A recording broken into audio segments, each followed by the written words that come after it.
अंतर मंतर वेद पढ़ाऊँ मैं करके शिव के ध्यान। पापी नर तन रे तय चोला समझ सके ना ज्ञान।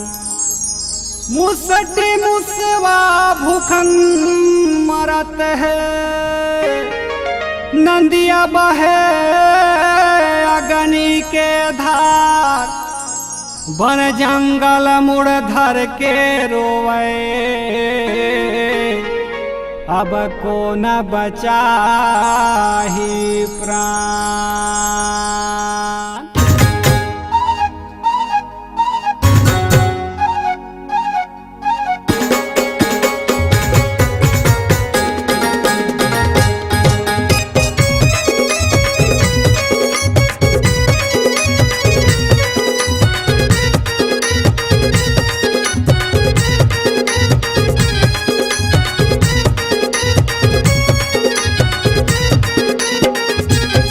कैसे कैसे हो गए मोरे दुनिया कछु जन नहीं बैगा गुनिया।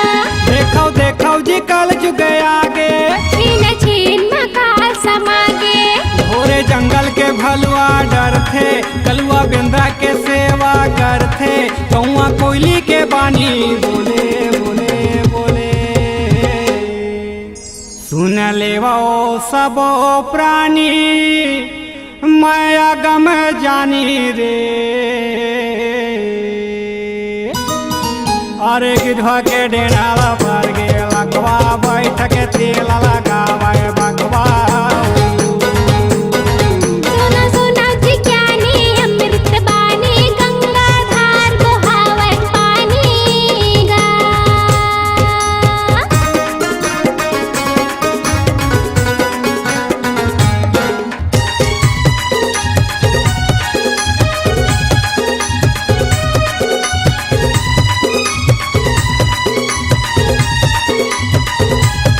सुनो सुनो जी ज्ञानी अमृत बानी बान जी। सुनो सुनो कहानी ललज ज्ञानी बान जी। बीच जंगल के कोलिहरे राजा बघवा लेवे बाला।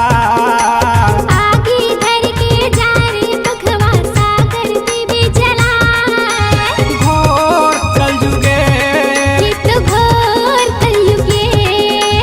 घोर कलयुगे ये तो घोर कलयुगे। हाँ कहे वो करा मानुसला पकड़े चोला दिहा बलिदान। धर धर बेंगवा डोमी लखावे हार गए भगवान। पका पानी मगाऊ पलागे लीला कथा मोला पे बता दे। राम सीता ला बात बताथे। राम सीता ला कथा सुना थे। तितली लेके उड़ावे हाथी ला बाबा मोला खेला का है नाती ला। जीना गानी के मजा तले लेना। कड़ुआ हो गे कोयली बोली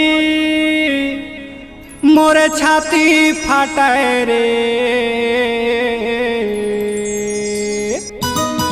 हंसा चुना थेगा भैया दाना पानी मोती चुने कौआ दोनों परानी।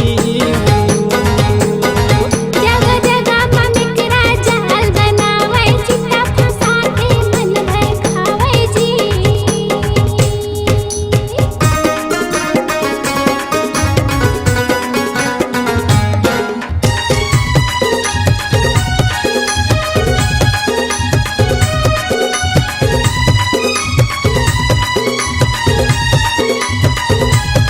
सुनो सुनो जी ज्ञानी अमृत बानी बान जी।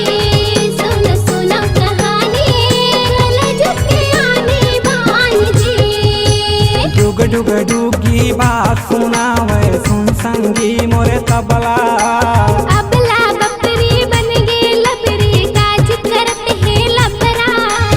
ए मैना वो बोल बनगा ए मैना रे बोल बनगा। हाँ दान देहे पर हाथ बंधा गे पाँव पी के बनिहार। माता पिता लात न मारे जग हो गए अंधियार। भगवा बने हैं बैठे बैरागी गुण भाव नहीं सत्यवादी। हुंकार आलसी चंगा धनवान बने भीख मंगा।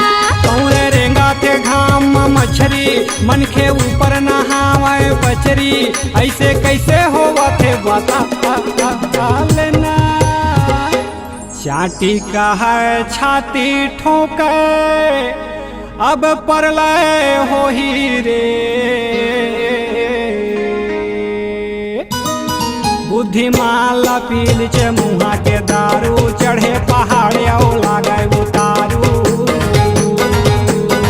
गौरी शंकर बतावे बात की छोटी दौल पे जावे पत्थरा गोटी का। अरे मंगरा के माड़ा हिरण कर बासा खूंटा लाठी कर खेल तमाशा। अरे जंगल राह भटक गए गंगा पिंगवा मार मचावे दंगा का। उलझे उलझे है नीति जाति के गोद माँ हीरा बेचावे पानी के मोल माँ। चाटी का है छाती ठोके अब परलय हो ही रे।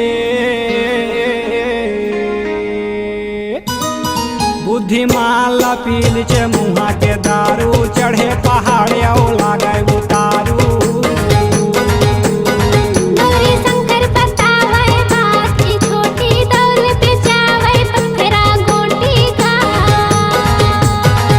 अरे मंगरा के माड़ा हिरण कर बासा खूंटा लाठी कर खेल तमाशा। अरे जंगल राह भटक गए गंगा पिंगवा मार मचावे दंगा का। उलझे उलझे है नीति जाति के गोद माँ हीरा बेचा